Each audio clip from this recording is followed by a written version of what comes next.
Are you someone who has to accept payments broken down into installments sometimes? Then this video is for you. Hi, I'm Snigdha and I use Airtable and Notion to create custom workspaces for my clients. And here I share simple tutorials on small use cases for you to get started on database management and custom workflows using these tools. So I came across this situation where the clients had to use payments broken down into installments. While there are options where you can utilize the EMI options provided by the credit card companies, where it becomes the responsibility of the credit card companies to collect those payments while you get paid upfront, sometimes it is not possible. Sometimes you want to have a bigger control over the way people are paying you because of a special relationship that you share with the customer, or maybe sometimes when you break those payments down in a way that customer can pay over a longer period of time, then they are willing to pay a higher amount to you. So depending upon whatever is your need, you may need to have your own system where you keep track of those payment details. In those scenarios, I thought, why not use Airtable to create a workflow to handle payments via installments, where we can set next due dates conditionally, and if possible even use automation to send reminders or email to the clients in the way we need. So Airtable base is basically the database where your related tables will be living together, linked with each other.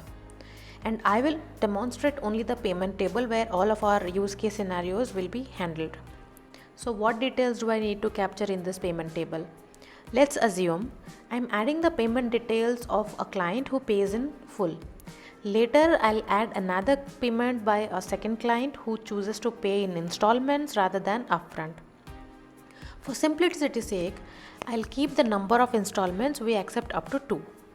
So that's why I have created a field to save information related to how a client chooses to pay in a transaction.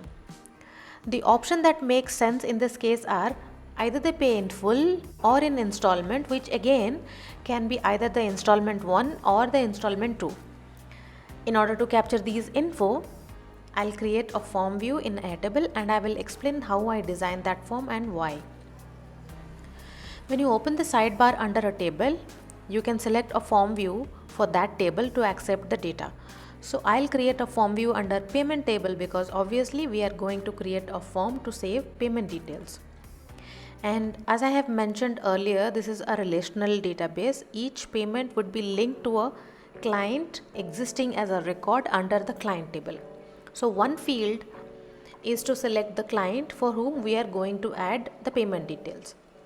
Now we will also be adding the payment date, amount paid, whether the payment was done via installment or in full, then next due date, and any notes related to this entry. Alright, as you already may be able to tell, this next payment date is not going to be required if a client pays in full. But if they pay in installment, then we need to add the next payment date for our tracking and reminder purposes. And Airtable provides something called conditional fields in the forms. So with the help of that, we can show or hide the field for next payment date. That is, when a payment is made in full, no need for adding any value to next payment date. When a payment is made in installment 1, show the next payment date and also make it a required field so one does not even skip adding the value into that form.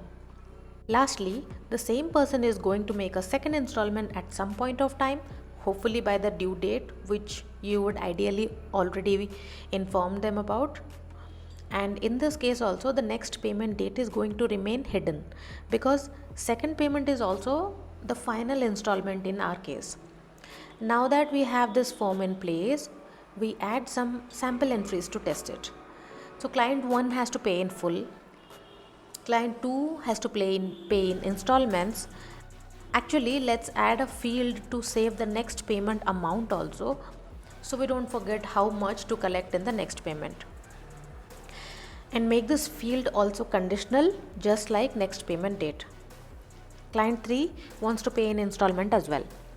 At this point, we have 2 clients who have to pay second installments, which we can see on the table view here. But I will also create a calendar view for this, so we have a visual representation over a monthly view when the next payments are due. Apart from that, I can actually even synchronize this calendar view with a Google Calendar, which I am most likely to open, and even set a reminder.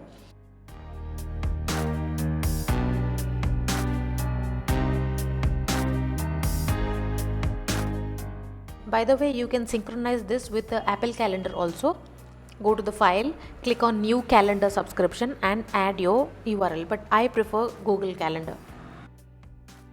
Let's assume that the date has reached when these two clients who had to make their second payments sent their money today, and we need to add those records. Here is how you would do it. Open the form, select the client who made the payment and add their payment details, and for this field value of paid in, I select Installment 2, where the conditional field for next payment date will remain hidden as I have designed it to. Okay, that seems good so far, but we can do even more.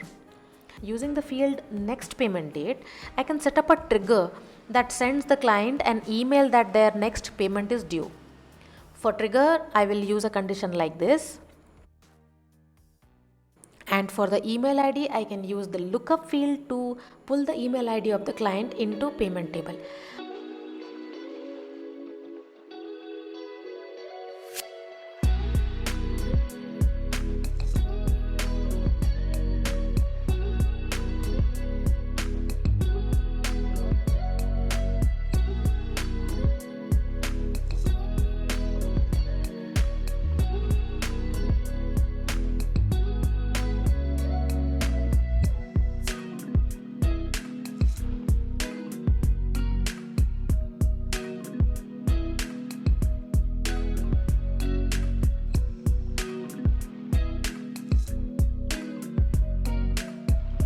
I can also add myself in CC if needed, and that, my friends, is how you set up a workflow to take care of a scenario where you have to accept payment via installments.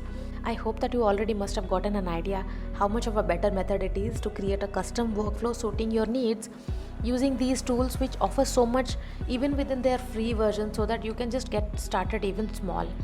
I hope you found it helpful. If you would like to work with me, feel free to reach out to me using the link in the description and I'll get back to you. Also, like, comment and subscribe to stay tuned for my upcoming videos. Until next time, this was Snigdha here. Bye bye.